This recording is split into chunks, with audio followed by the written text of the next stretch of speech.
Objectif. À la fin de cette vidéo, l'élève doit être capable de définir un ensemble et un élément d'un ensemble, utiliser ces symboles dans les ensembles, représenter un ensemble ou en extension et en compréhension, représenter deux ou plusieurs ensembles dans un diagramme de Venn, distinguer entre un ensemble fini et un ensemble infini, définir le cardinal d'un ensemble fini.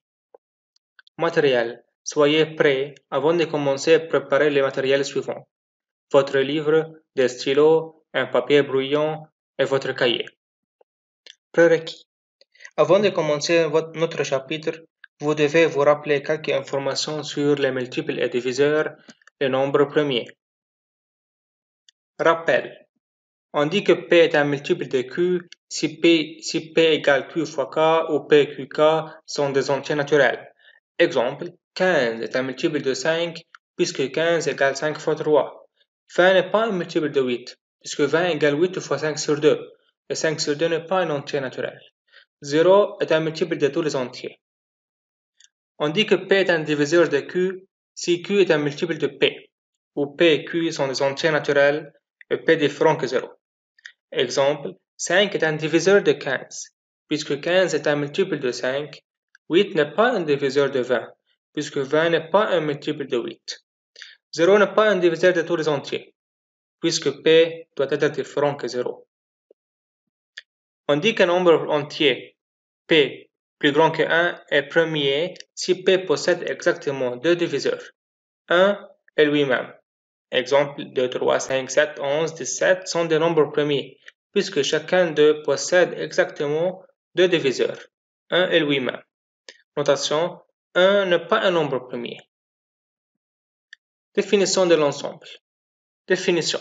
Un ensemble est une liste ou bien une collection bien définie d'objets distincts appelés éléments. Exemple 1. Les élèves de votre école forment un ensemble. Les entiers naturels forment un ensemble noté N. Les belles maisons de ton village ne forment pas un ensemble. Peut-être qu'ils sont beaux pour moi et pas pour vous. Donc les éléments ne sont pas bien définis. Notation. Il est commode de noter un ensemble par une lettre majuscule et ces éléments par des lettres minuscules. Si A est un élément de l'ensemble E, on note A appartient à E. Si A n'est pas un élément de l'ensemble E, on note A n'appartient pas à E. Détermination d'un ensemble. Un ensemble peut être déterminé de deux manières différentes.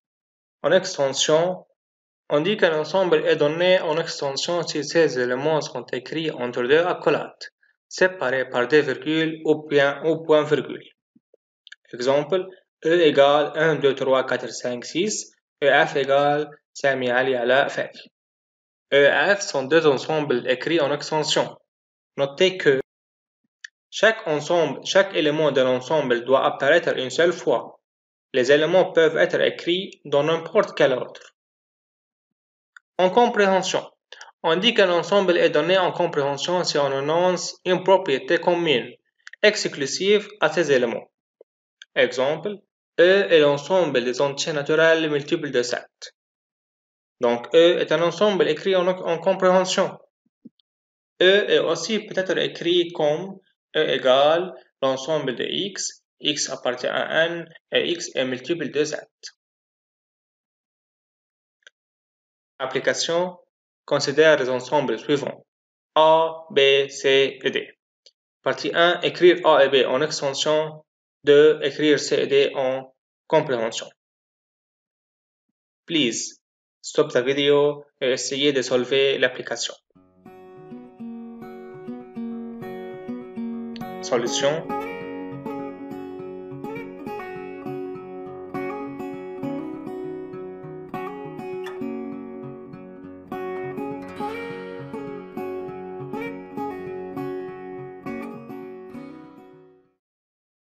Diagramme de Venn. Définition. Les éléments d'un ensemble E sont représentés par des points ou des croix, situés à l'intérieur d'une courbe plane fermée, domaine, appelé diagramme de Venn ou diagramme d'Euler. Si un élément n'appartient pas à eux, on le représente par un point ou une croix en dehors de la courbe. Exemple, le diagramme à droite et le diagramme de veine de E. Écrire E en extension. On a 4 points à l'intérieur de cette courbe. 1, 0, A et 2. Donc E égale 1, A, 2, 0.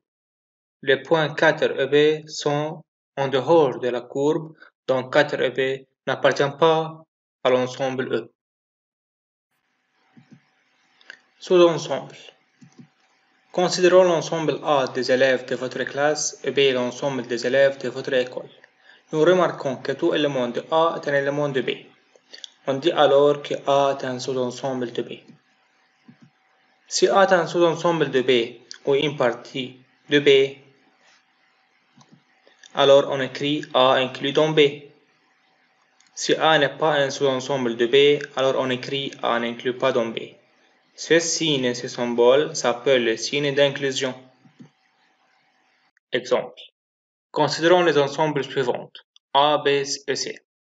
Écrire B et C en extension de compléter par inclus ou n'inclut pas. Solution. B, c'est l'ensemble des entiers naturels entre 1 et 7. Donc B égale 2, 3, 4, 5 et 6. Pour C, C c'est l'ensemble des nombres premiers inférieurs à 8. Alors C égale 2, 3, 5, 7. Partie 2, complétée par inclus ou n'inclut pas. B et A. B est un sous-ensemble de A, car tous les éléments de B appartiennent à A. Donc, B est un sous-ensemble de A, alors B inclut dans A. B n'est pas un sous-ensemble de C, car l'élément 4 ici n'appartient pas à C. Donc B n'est pas un sous-ensemble de C, alors B n'inclut pas dans C. C est un sous-ensemble de A, car tous les éléments de C appartiennent à A, donc C inclut dans A. Ensemble fini et ensemble infini. Définition. Un ensemble E est dit ensemble fini s'il est vide ou s'il contient un nombre limite d'éléments. Dans le cas contraire, il est dit ensemble infini. Exemple. L'ensemble des entiers est un ensemble infini. L'ensemble des lettres du mot mathématique est un ensemble fini. L'ensemble des chiffres pairs est un ensemble fini. Définition. Si E est un ensemble fini, alors le cardinal de E, noté card E, est égal au nombre des éléments de E. Notons que card E est un entier naturel. Application. Considérons les ensembles suivants. A, B, C et D. 1. Écrire B et C en extension. 2. Indiquer si chacun des ensembles est fini ou infini. Trouver, si possible, le cardinal de chaque ensemble. 4. Vrai ou faux, A inclus dans D, B inclus dans C, C inclus dans A. Please stop the video et essayez de solver l'application.